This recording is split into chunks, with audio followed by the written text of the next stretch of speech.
ଭଦ୍ରକରେ international women's day ପୂର୍ବରୁ ବିଶାଳ ଯୋଗ ଶିବିର। ବାଘୁରାଇ ଇଣ୍ଡୋର ଷ୍ଟାଡିୟମରେ ମହିଳାମାନଙ୍କର ଯୋଗ ଅଭ୍ୟାସ।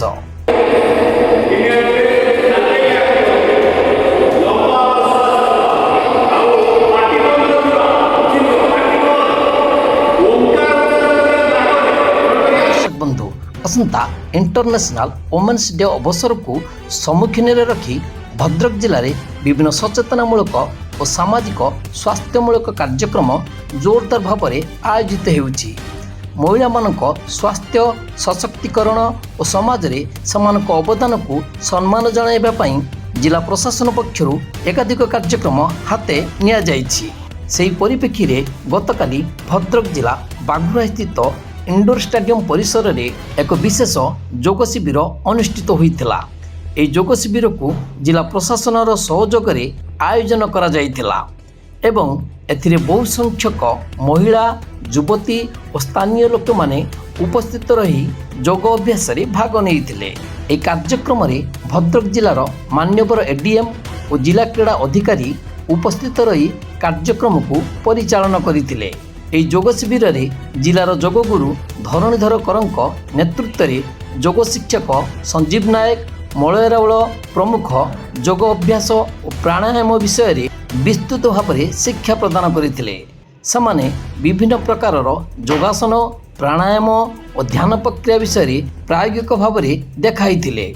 ଏଥିସହିତ ଯୋଗର ଉପକାରିତା ଓ ନିୟମିତ ଅଭ୍ୟାସର ଆବଶ୍ୟକତା ଓ ସ୍ୱାସ୍ଥ୍ୟ ଉପରେ ତା'ର ସକାରାତ୍ମକ ପ୍ରଭାବ ବିଷୟରେ ସମସ୍ତଙ୍କୁ ସଚେତନ କରିଥିଲେ। ଯୋଗ ଶିବିରରେ ଉପସ୍ଥିତ ମହିଳାମାନେ ବହୁ ଉତ୍ସାହ ସହିତ ଯୋଗାସନ ଅଭ୍ୟାସ କରିଥିଲେ। କେହି ପ୍ରଥମ ଥର ପାଇଁ ଯୋଗ ଶିଖିଥିବା ବେଳେ କେହି ଆଗରୁ ଅଭ୍ୟାସ କରୁଥିବା ମହିଳାମାନେ ମଧ୍ୟ ଏହି ଶିବିରରେ ଭାଗ ନେଇ ନୂତନ ଯୋଗ ପ୍ରଣାଳୀ ବିଷୟରେ ଜାଣିବାର ସୁଯୋଗ ପାଇଥିଲେ। ସମଗ୍ର ଷ୍ଟାଡିୟମ ପରିସରରେ ଏକ ସ୍ୱାସ୍ଥ୍ୟ ସଚେତନ ଓ ସକାରାତ୍ମକ ପରିବେଶ ସୃଷ୍ଟି ହୋଇଥିଲା। ସମାଜରେ ମହିଳାମାନଙ୍କର ଭୂମିକା ଅତ୍ୟନ୍ତ ଗୁରୁତ୍ୱପୂର୍ଣ୍ଣ। ପରିବାର ଓ ସମାଜର ମୂଳ ଶକ୍ତି ହେଉଛି ମହିଳାମାନେ। ସେମାନଙ୍କ ସ୍ୱାସ୍ଥ୍ୟ ସୁସ୍ଥ ରହିଲେ ପରିବାର ଓ ସମାଜ ମଧ୍ୟ ସୁସ୍ଥ ଓ ସମୃଦ୍ଧ ହୋଇପାରିବେ। ସମାଜରେ ମହିଳାମାନଙ୍କ ଭୂମିକା ଅତ୍ୟନ୍ତ ଗୁରୁତ୍ୱପୂର୍ଣ୍ଣ। ପରିବାର ଓ ସମାଜର ମୂଳ ଶକ୍ତି ହେଉଛି ମହିଳାମାନେ। ସେମାନଙ୍କ ସ୍ୱାସ୍ଥ୍ୟ ସୁସ୍ଥ ରହିଲେ ପରିବାର ଓ ସମାଜ ମଧ୍ୟ ସୁସ୍ଥ ସମୃଦ୍ଧ ହୋଇପାରିବ। ଏହି ଉଦ୍ଦେଶ୍ୟକୁ ଆଗରେ ରଖି ଏପରି ଯୋଗ ଶିବିର ଆୟୋଜନ କରାଯାଇଥିବା କଥା ଆୟୋଜକମାନେ କହିଥିଲେ।